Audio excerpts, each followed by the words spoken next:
easy. You know what's not easy? You know what's not easy?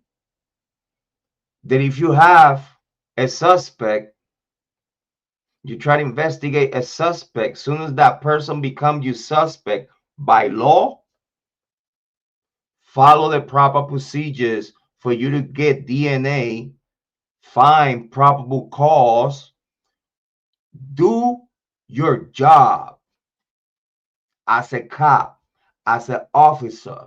I don't care if you're here in the United States or you're over there in the UK. If you are a police officer that represents the law and we the people, you must have a legit probable cause. You must have a legit probable cause to go and require anyone to get a buccal swab or some kind of DNA recollection for you to try your case. You must have a solid probable cause. Why it has to be a solid probable cause? Especially if you're going to try a case that is going to be a life sentence, that is going to be a death penalty. Cases of life or death.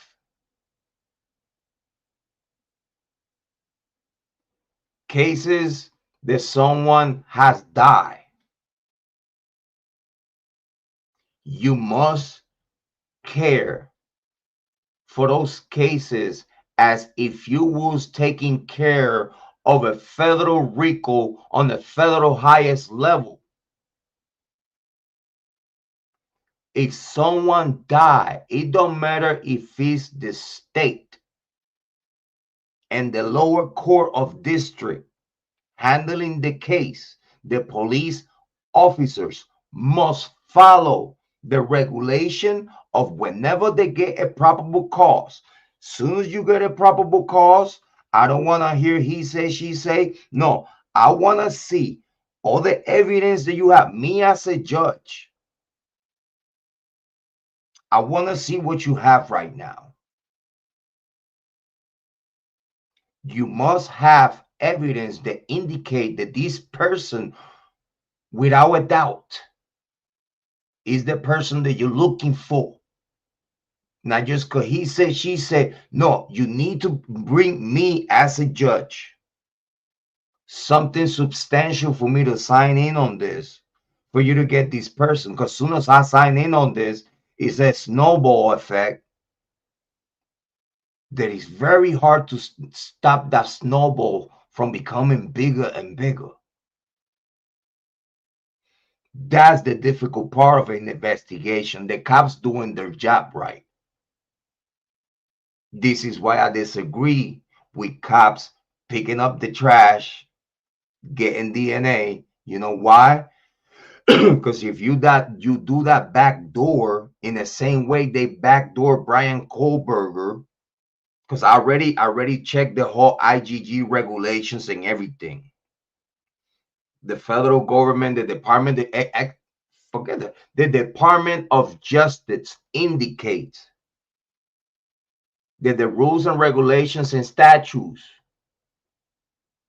of ethic must be followed for the use of IGG, and the regulations that even though not by law, the Senate has not passed laws against, if you do this, well, you breaking the law.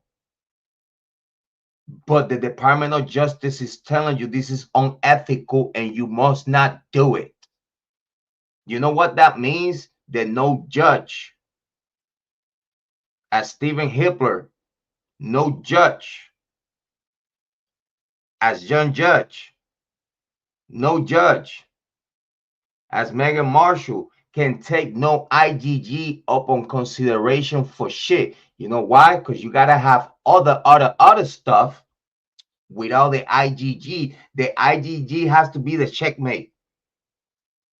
You cannot just adjust and make an IGG with the interpretation and then start looking for evidence. No. No, that's lazy, and that allows the IgG system to frame someone because it's illegal and unethical, if you ask me. Grab someone's DNA without their permission. You should not, by law, if you don't have probable cause to get my DNA, you must not touch my DNA for no testing at all. Because that by itself allows the opportunity of framing. Okay, so that we already talked about that DNA from discarded pizza and my argument about it. Then we have the blueprint. It's an evidence that is called a blueprint document. Investigators found a grisly computer file created in the 2000s that served as a manual for hunting, killing, and disposing of victims. It included checklists for cleaning the bodies. What? Cleaning the bodies and destroy the evidence. But you see, this is a problem. This is a problem because this right here, he say, she say, because this is how they breaking it down. But if this man, as they say, he was a hunter, all this information that they have here is just for effect. And he said, she said, this is just in the same way they say that Bryan Kohberger bought a K-bar knife 2 months before he even moved to Pullman. So what? So what? Oh, he bought a face mask. So what? That don't mean that he killed the person. That don't mean if he was truth that he bought again, because there's no proof of that yet. We have not seen no proof of that yet. They're still hiding the documents. So that there could be spaghetti on the wall. Why?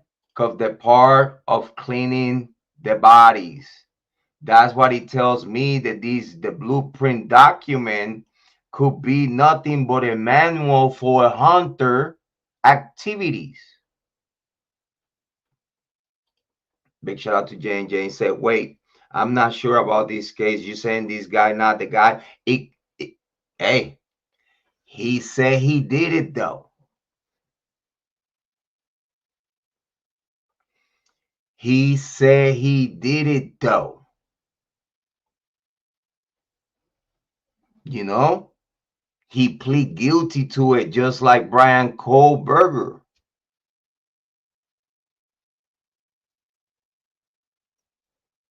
He said he's the man in the same way Kohberger said that he's the man.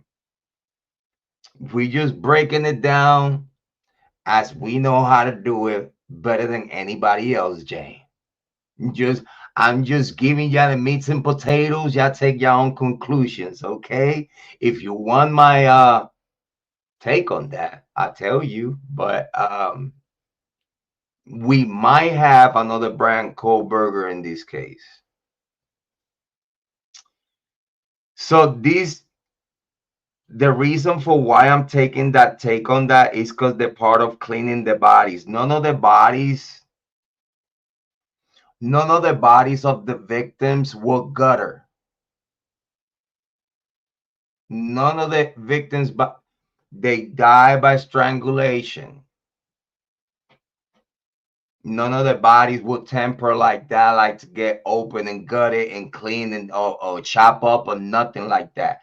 That's why, in my opinion, this so-called blueprint document is only capped to make him look bad. In the same way that DNA, in my opinion, is illegal, or it should be illegal for cops